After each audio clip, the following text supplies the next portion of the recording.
Best varicose wines చికిత్సనే పొందండి. నొప్పి లేని చికిత్స కోసం సంప్రదించండి ఎబిస్ హాస్పిటల్. సుమన్ టీవీ ప్రేక్షకులకు నమస్కారం. కార్తీక మాసం ఇప్పుడు రాబోతుంది. కార్తీక 3వ సోమవారం నవంబర్ 10న. మరి ఆ రోజు సోమవారాన్ని ఏ విధంగా పూజ చేసుకోవాలి, ఆ రోజు యొక్క విశిష్టత, ఎలాంటి ఆచారాలు వ్యవహారాలు పాటించాలి, ఆ వివరాలన్నీ కూడా తెలియజేయడానికి ప్రస్తుతం మనతో పాటు ఉన్నారు ప్రముఖ జ్యోతిష్యులు బ్రహ్మశ్రీ నందిపట్ల శ్రీహరి శర్మ గారు. వారితో మాట్లాడదాం. గురువుగారు నమస్కారం. గురుగారు వాగర్థావివ సంపృక్తౌ వాగర్థ ప్రతిపత్తయే జగతః పితరౌ వందే పార్వతీ పరమేశ్వరౌ. ఆదిత్యాయ చ సోమాయ మంగళాయ బుధాయ చ గురు శుక్ర శనిభ్యశ్చ రాహవే కేతవే నమః. శృంగేరి జగద్గురు పీఠాధిపతులకి, కంచి పీఠాధిపతులకి నమస్కారములు తెలియచేసుకుంటూ కార్యక్రమాన్ని ప్రారంభిద్దాం. గురువుగారు, మరి 3వ సోమవారం శివానుగ్రహం పొందాలంటే ఏం చేయాలి? ప్రతి ఒక్క వ్యక్తి కూడా ఎలా పూజ చేయాలి ఆ రోజున? ఆ వివరాలన్నీ తెలియజేస్తారా గురువు? తప్పకుండానమ్మా. కార్తీక సోమవారము మనకు మొదటి సోమవారం షష్ఠి తిథితో కూడుకున్నటువంటిది. ఈ 2వ సోమవారం అనేటువంటిది త్రయోదశి తిథితో కూడుకున్నటువంటిది. ఉత్తరాభాద్ర నక్షత్రం ఉంది, పౌర్ణమి ముందు వచ్చే త్రయోదశి. 3వ సోమవారము షష్ఠి తిథి, పౌర్ణమి వెళ్ళిన తర్వాత కృష్ణ షష్ఠి తిథి, పునర్వసు నక్షత్రంతో కూడుకున్నటువంటి రోజు. అంటే ఒకే సమయంలో ఈ కార్తీక మాసంలో బహువిధాలైనటువంటి పుణ్యయోగాలు కలిగినటువంటి రోజులు మనకు వస్తున్నాయి. అసలు కార్తీక మాసంలో పరమేశ్వర అనుగ్రహాన్ని పొందే విధానంలో కార్తీక సోమవార వ్రతములు అనేటువంటివి ప్రధానంగా మనకు చెప్పబడి ఉన్నాయి. ఈ సోమవారం అనేటువంటి విధానంలో ప్రధానంగా అభిషేకము, అర్చన, ఉపవాస నియమాన్ని పాటించడం ప్రధానంగా చెప్పబడి ఉన్నా, ఆ రోజుకి ఉండేటువంటి తిథివార నక్షత్ర యోగాల మేలు కలయికగా మనం ఇంకొన్ని కార్యక్రమాలు చేసుకోవడం ద్వారా పరమేశ్వరుని యొక్క అనుగ్రహాన్ని పొందే ప్రయత్నం మనకు సదదా కలుగుతుంది. పునర్వసు నక్షత్రం ఎటువంటిది? విష్ణు సంబంధమైనటువంటి నక్షత్రం. సోమవారము శివ సంబంధమైనటువంటి వారము. షష్ఠి తిథి సుబ్రహ్మణ్య స్వామికి సంబంధించినటువంటి తిథి. కాబట్టి శివకేశవులకి అసలు జ్ఞానాన్ని ప్రసాదించిన వాడు సుబ్రహ్మణ్య స్వామి. ఒకానొక శుభ సమయంలో బ్రహ్మకే జ్ఞానాన్ని ప్రసాదించాడు. అందుకనే జ్ఞానకారకుడు ఎవరయ్యా అంటే సుబ్రహ్మణ్య స్వామి. ఇటువంటి జ్ఞానకారకుడైనటువంటి సుబ్రహ్మణ్య స్వామికి సంబంధించినటువంటి షష్ఠి తిథి 10వ తారీఖు రోజున సోమవారం, 3వ కార్తీక సోమవారం. విష్ణు నక్షత్రం పునర్వసు నక్షత్రం, శివ వారము సోమవారము.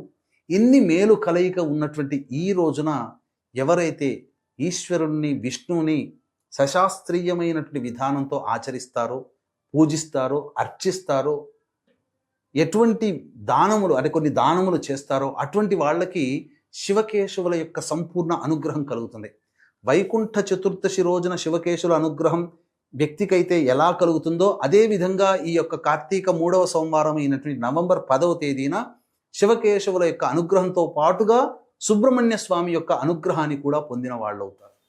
కాబట్టి ఈ రోజున ప్రధానంగా ఉదయాన్నే బ్రహ్మ ముహూర్త కాలంలో లేచి కాలకృత్యాదులు తీర్చుకొని మొట్టమొదటగా ఇంటిలో దీపారాధన, ఆవునేతితో దీపారాధన చేసి శివ పరివార చిత్రపటానికి గన్నేరు పూలమాల, మల్లెపూలమాల లేదా ఈ యొక్క మారేడు దళాల మాల కూడా వేసి, అప్పుడు శివలింగం ఇంట్లో గనక ఉంటే శివలింగానికి అభిషేకము జరిపించుకొని శివాయ నమః అంటూ అభిషేకం చేస్తూ శివ సహస్రనామ పారాయణం చేయాలి. ఇక తరువాత ఆ రోజున ప్రధానంగా షష్ఠీదేవిని పూజించాలమ్మా. అంటే ఏ కుటుంబంలోనైతే బాలారిష్ట దోషములు, పిల్లలు పుట్టి ఉంటారు కదా, బాలారిష్ట దోషాలు ఉంటాయి. పిల్లలు పుట్టిన 8 ఏళ్ళు, 16 ఏళ్ళు, మ్యాక్సిమం 24 ఏళ్ల వరకు కూడా ఈ బాలారిష్ట దోష ప్రభావాలు అనేటువంటివి ఉంటాయి. కాబట్టి తరచూ పిల్లలు అనారోగ్యానికి గురవుతుంటే ఈ షష్ఠీదేవి వ్రతము, షష్ఠీదేవి యొక్క స్తోత్ర పారాయణము కనీసము 16 మార్లైనా కానీ పఠించాలి.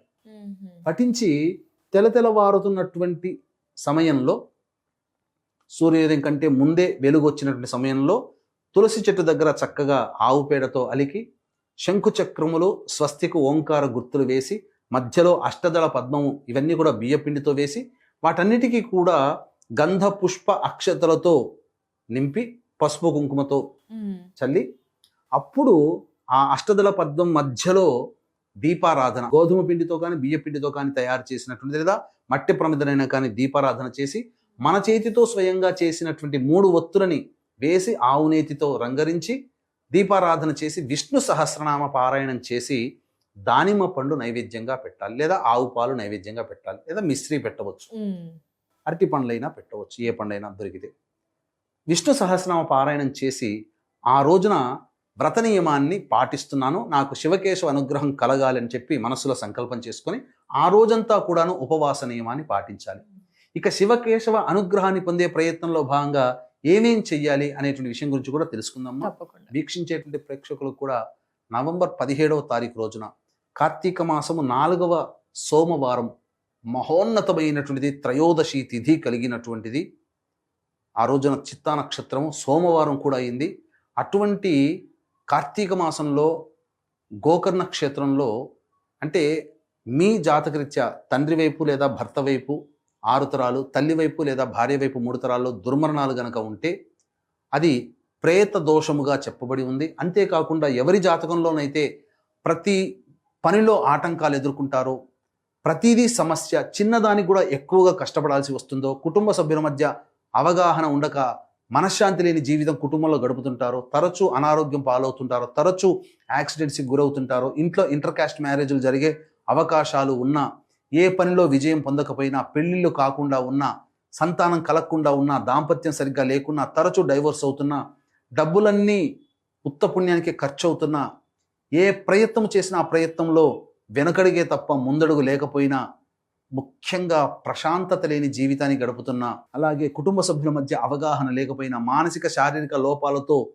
కుటుంబంలో పిల్లలు జన్మిస్తున్నా, ఇంకా అనేక విధాలుగా సమస్యల వలయంలో చిక్కుకొని ఉండి ఆ యొక్క సమస్యల పరిష్కారానికి మార్గాలు ఉన్నా ఆ మార్గాలు ప్రయత్నంలో మనం వెనకడుగు వేస్తూ ఉన్నా, అన్నీ నోరూరిచినట్టుగా దగ్గర దాకా వచ్చి వెనక్కి వెళ్ళిపోతున్నా, ఇవన్నీ కూడా మీ జాతకంలో ఉన్నటువంటి పంచశాపాలు మరియు ప్రధానముగా ప్రేతశాపం. ఇట్టి పంచశాపాలు ప్రేత దోష నివారణకి నవంబర్ 17వ తారీఖు రోజున గోకర్ణ క్షేత్రంలో మన పీఠమాధుర్యంలో పంచశాప ప్రేత దోష నివారణ పూజలు, హోమాలు, త్రిపిండి శ్రాద్ధములు జరిపించడం జరుగుతుంది. అలాగే ఈ కార్యక్రమంలో స్వయంగా పాల్గొనలేనటువంటి వాళ్ళ కోసం బ్రాహ్మణుని కర్తగా పెట్టి చేయించడం జరుగుతుంది.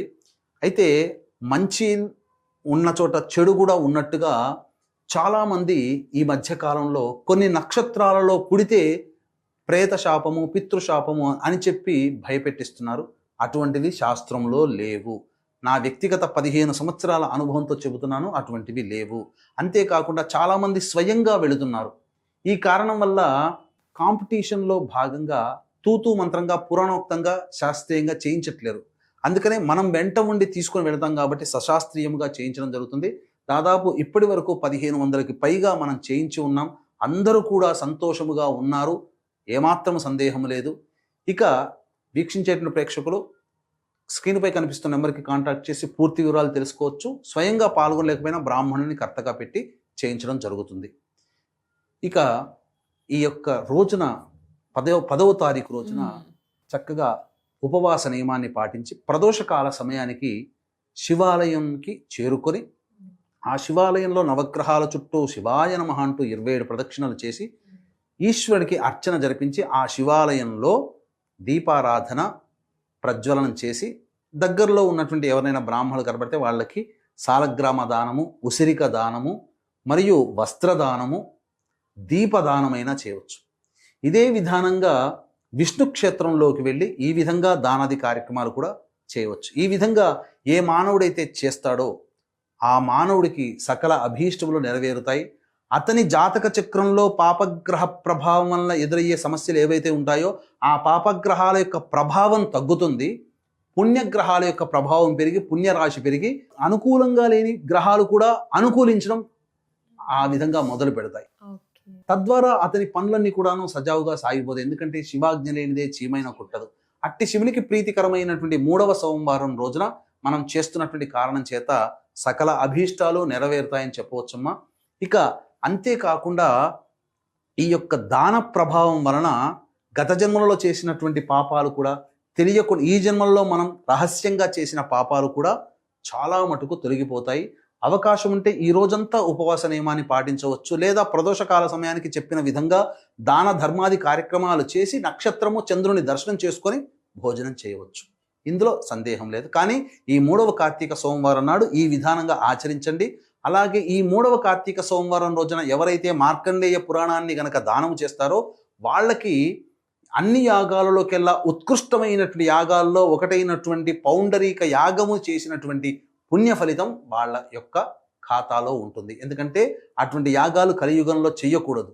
కానీ ఏ యుగంలోనైనా చేసినా ఎంత ఫలితం పొందుతారో కలియుగంలో ఆ యొక్క యాగాన్ని చేయకపోయినా ఆ ఫలితాన్ని మాత్రం పొందుతారని చెప్పవచ్చు. ధన్యవాదాలు గురుగారు. నమస్కారం.